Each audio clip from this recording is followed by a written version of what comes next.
is gay. Oh, Mickey, you're so fine. Oh, Mickey, you're so fine. Oh, Mickey, you're so fine. Ilmu adalah susunan sistematik berdasarkan kaidah normatif tertentu terhadap keterampilan, pengertian, pemahaman, ataupun pengetahuan. Ilmu dibedakan menjadi dua, yaitu ilmu pengetahuan dan ilmu non-pengetahuan.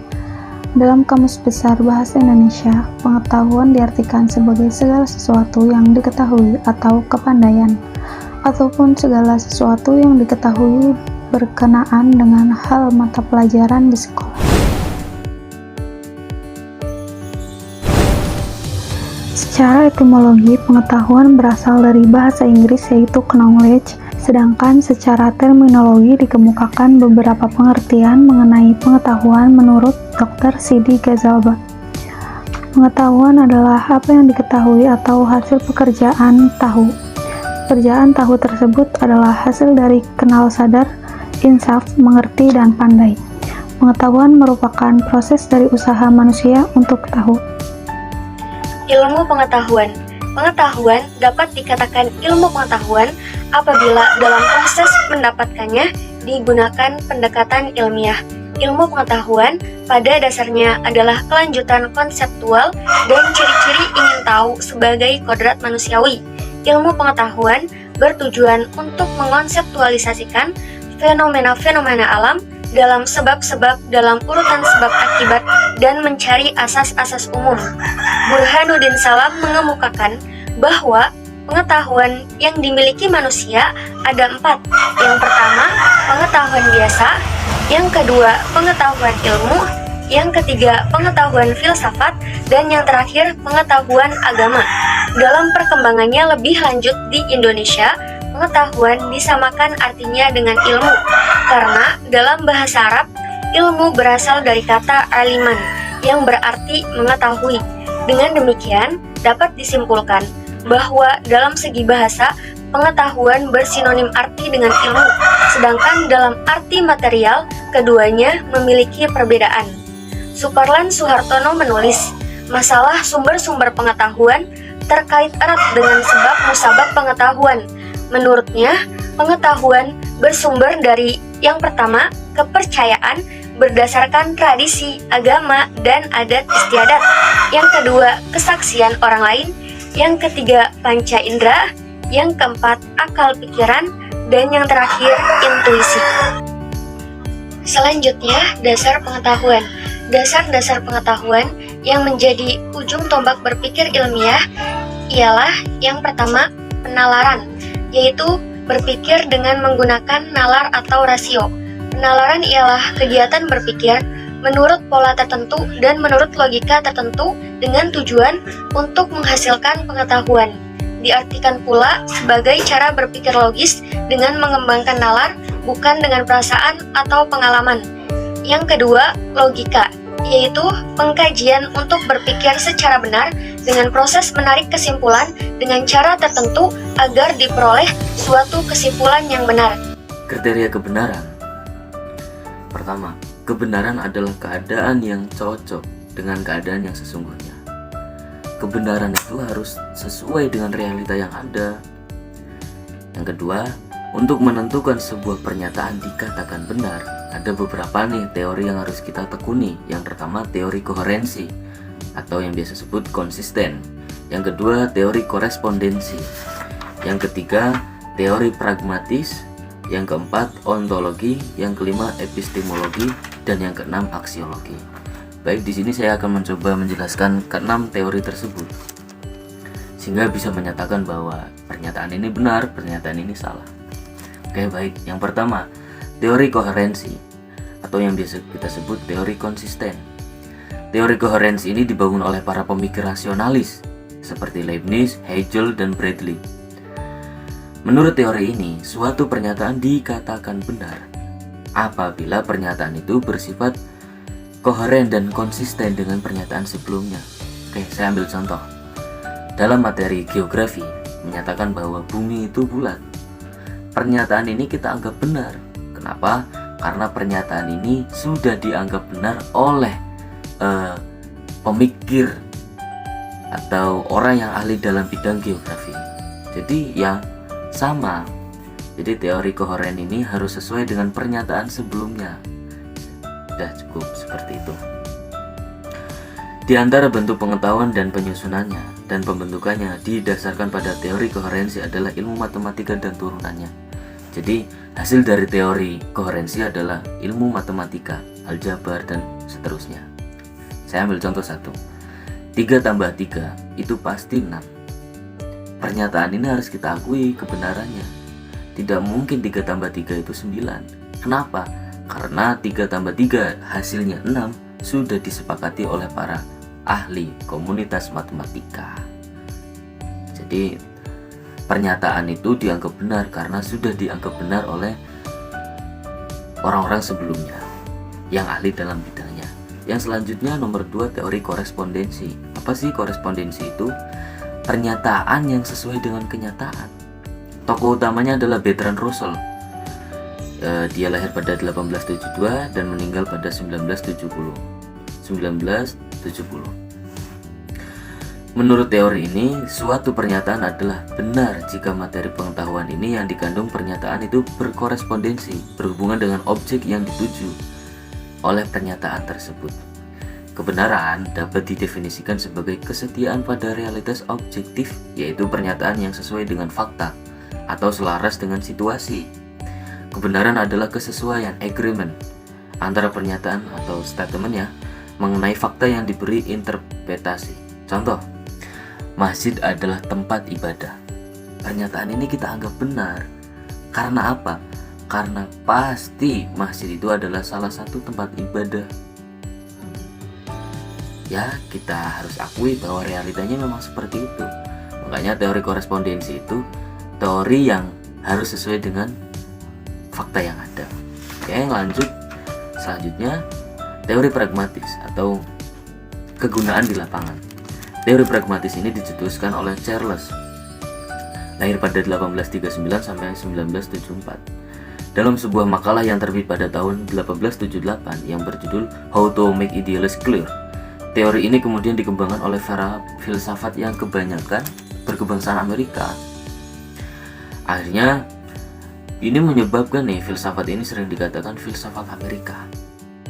Para ahli filsafat itu antara lain satu William James, yang kedua John Dewey, yang ketiga George Herbert Mead, yang selanjutnya Lewis.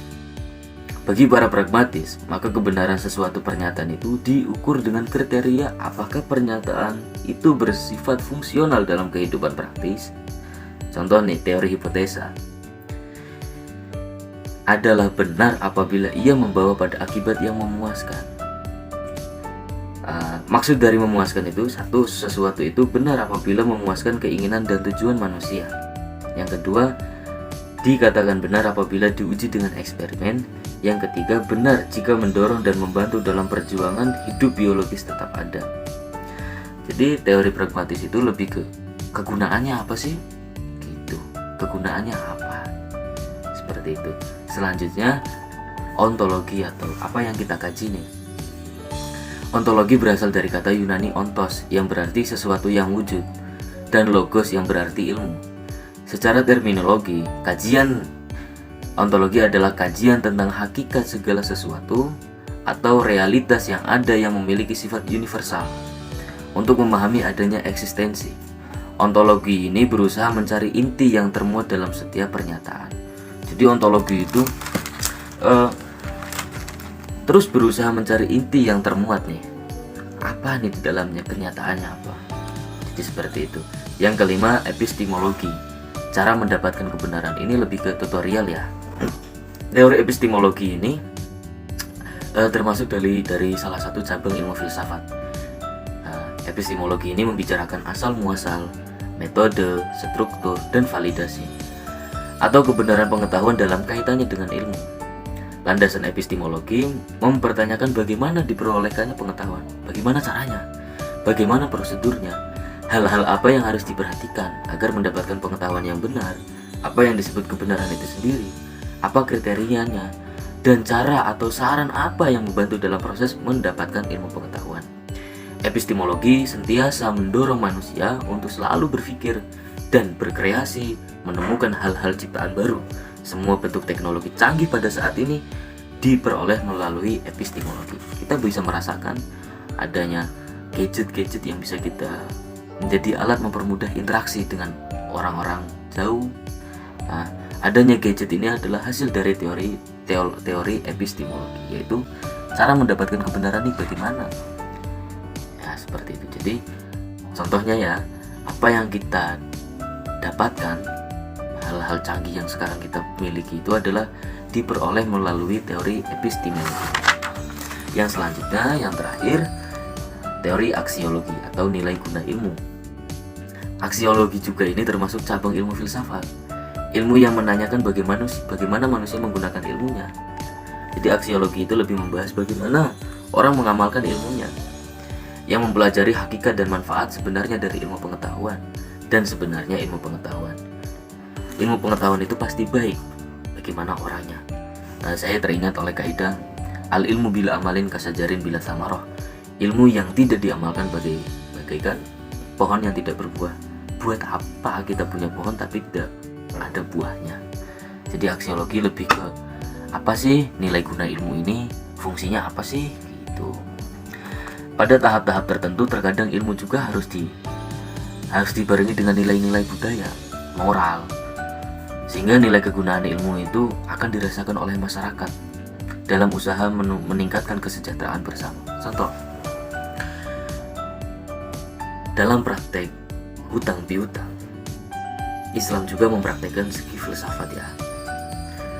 Di dalam kaidah fikih ada kaidah yang bernama al-adatu muhakkamah, bahwa adat bisa dijadikan hukum. Orang yang minjam 100.000 boleh nih mengembalikan 100.000 ini dengan nilai 120.000 dalam rangka 20.000 nya ini dalam bentuk terima kasih saya, Anda sudah mau meminjami saya 100.000. Islam menghadapi ini ya boleh-boleh saja, tapi dengan syarat harus apa? Di lingkungan tersebut memang kalau orang meminjam uang 100.000 ya harus mengembalikan 120.000 atas bentuk terima kasih. Islam mengatakan tidak apa-apa, bukan riba loh ini ya, bukan riba. Jadi termasuk juga aksiologi, pengejawentahan dari kaidah ilmu fikih itu termasuk al-adatu muhakkamah, bahwa minjam uang 100 mengembalikannya 150 tidak mengapa. 50-nya ini dalam rangka bentuk terima kasih saya. Nah, untuk ke-6 teori ini saya anggap cukuplah. Yang terakhir, saya akan menjelaskan sifat kebenaran serta perkembangannya. Kebenaran dalam ilmu adalah kebenaran yang sifatnya objektif. Maksudnya ialah bahwa kebenaran dari suatu teori harus didukung oleh fakta-fakta. Nabi Muhammad SAW pernah berkata, saya melarang kamu untuk berziarah. Hadis ini sudah tidak berlaku, karena hadis ini berlaku ketika waktu itu para sahabat banyak yang memahami, orang-orang zaman dulu ya, orang-orang jahiliyah banyak yang memahami bahwa ziarah itu yang menyembah yang ada di kuburan. Ternyata enggak. Kemudian hadis ini dinasah, diganti oleh Nabi Muhammad dengan ditambahi fazuruha. Jadi seperti itu. Dulu Nabi melarang kamu untuk berziarah, tapi sekarang Nabi menganjurkan kamu untuk berziarah. Jadi sifat kebenaran itu bersifat objektif. Dulu Nabi melarangnya, kok sekarang malah memerintahkannya. Kebenaran dalam ilmu harus selalu merupakan hasil persetujuan atau konvensi dari para ilmuwan pada bidangnya. Karena kebenaran ilmu harus selalu merupakan kebenaran yang disepakati dalam konvensi, maka keuniversalan sifat ilmu masih dibatasi oleh penemuan-penemuan baru.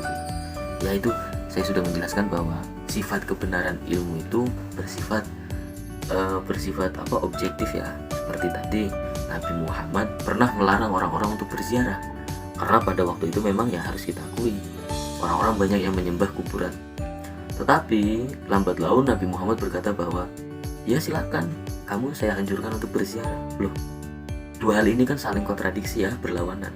Nah, oleh karena itu sifat kebenaran itu bersifat objektif. Oh ternyata sekarang udah nggak ada nih orang-orang yang mempercayai bahwa ketika saya berziarah saya menyembah kuburan. Enggak. Oleh karena itu Nabi Muhammad menganjurkan kita semua untuk berziarah, karena kebenaran dalam suatu ilmu pengetahuan bersifat objektif.